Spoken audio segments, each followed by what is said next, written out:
Hey, Kate. This has now been after Northwestern. It was 10 losses by a score or less in the Scott Frost era. Just what's the mindset of this team right now, and how does that affect the confidence of this team? Yeah, and as you said, it's the 10th one. So I get this question a lot, and all I can say is that I trust the guys on this team, and I love the guys on this team, and we've worked so hard, and we've been training for so long that I trust us to be able to overcome this adversity. We haven't gotten over that hump yet. I believe it's going to happen. You have to believe it's going to happen for it to happen, and I think we have the guys. But we just got to keep working. Frost says you get what you earn, so we got to go in practice this week and earn it, and every week we got to earn it. I think that's the motive going forward. Next is Parker Gabriel. Hey, Cade, we saw Marcus Fleming sort of get his most extensive action so far, Xavier Betts for the first time. What did you make of the way each of those guys played, and what have you seen from them, I guess, in recent weeks that has helped them get to the point where the staff trusts them to be on the field during games?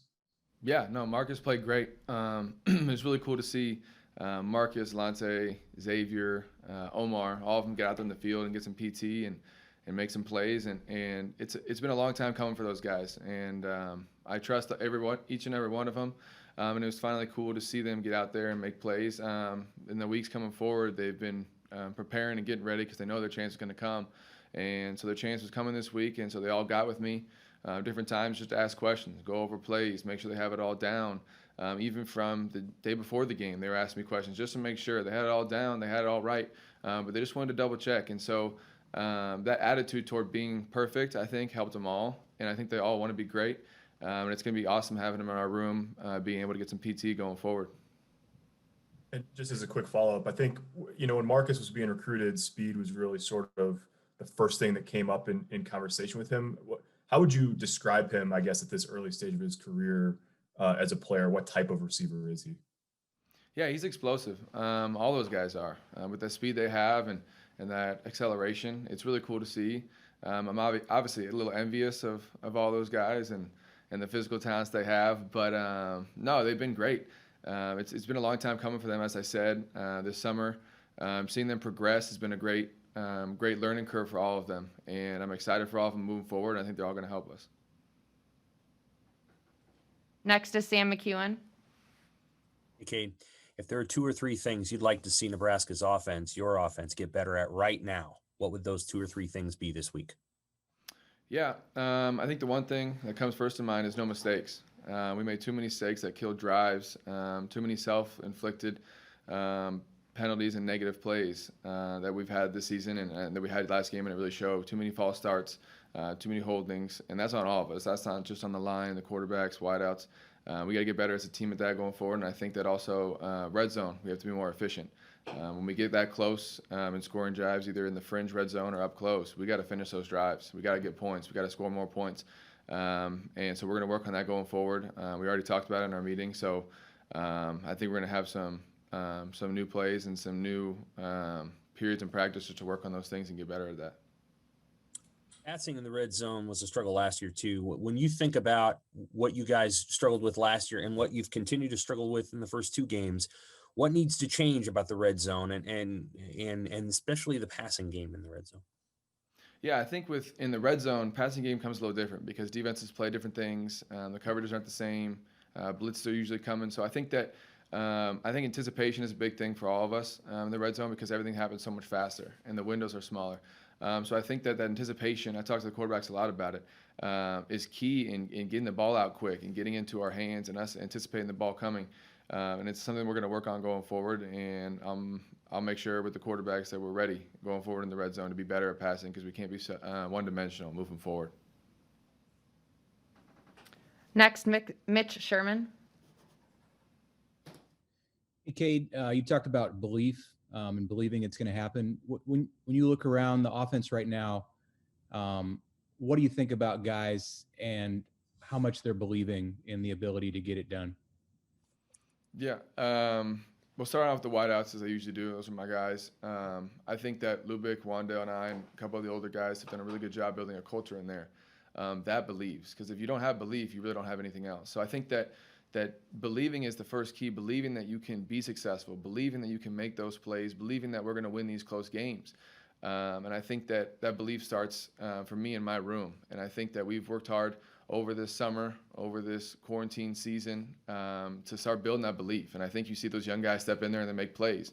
We had some older guys get some PT for the first time, and they're making plays. So I think it starts from top to bottom in our room, that everyone believes in, and then expand that to the whole team. I've talked to the leaders of every position group, and I think that moving forward, that if you don't have belief, you can't have anything else. And the fact that we've worked so hard to get to the point we're at, that you have to believe that the next step is coming, or else you can't work any harder. So I think that we'll keep working, we'll keep moving forward, and we'll get over that hump, and we believe that we will. What's your belief right now in the quarterbacks to get it done? Oh, yeah, unwavering belief in both of them. I think Adrian, moving forward, will work on the things he needs to work on. He's one of the hardest workers on the team, and I think he'll correct the mistakes. And then Luke is always ready. Luke, he's ecstatic, he's electric, he knows what he's doing. He can make plays on the field. So I have unwavering faith in both of them going forward, and I love both those guys, and I'm blessed to have both of them as my quarterbacks. Next is Brian Christopherson. Hey, Kate, I know you've taken those young wide receivers under your wing. Have you seen them understanding the little things that maybe have kept them from not playing as much or keeping them off the field? Do they seem to understand what it's going to take to contribute more? Yeah, they know that they have all the physical attributes to play. But at the end of the day, you got to be able to block, and you got to know your assignment. And they know those are the two things that all those young guys have to work on moving forward, because we said no block, no rock. So they know that they have to get better blocking, and they have got better blocking from when they started. And then knowing your assignment. If you don't know your assignment, you can't build that trust with the quarterback. You can't have your timing. So now the fact that they all know their assignments and they're all willing to block and willing to put their bodies on the line for the rest of this team, I think it's a great stepping stone. And I think they all know they still have to work on it. But where they're at right now is a great spot. Steve Sipple. Hey, Kate, it was a little rough day for Adrian. What did you see from him today? And did you have any conversation with Adrian in the days since that game?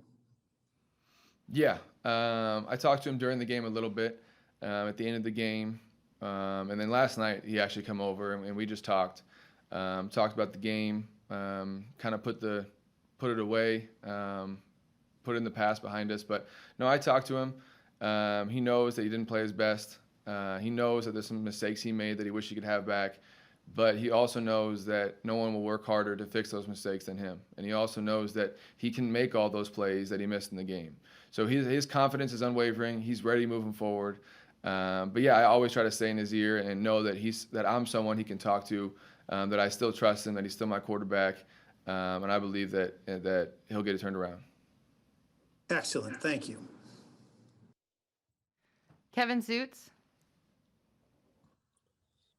Hi, Kate. You guys have been practicing inside Memorial Stadium, but for the family members that are going to attend the game at home on Saturday and some of the media members that are going to be allowed to go, what can we expect to see? I know it's much different inside there, and what do you expect the vibe to be like when you guys kick off?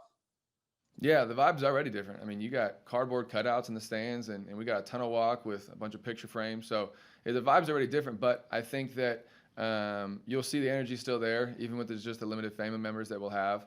My parents are coming, so I know they'll be screaming their hardest, and I know a lot of guys are going to use all their tickets to try to fill up that stand as much as we can.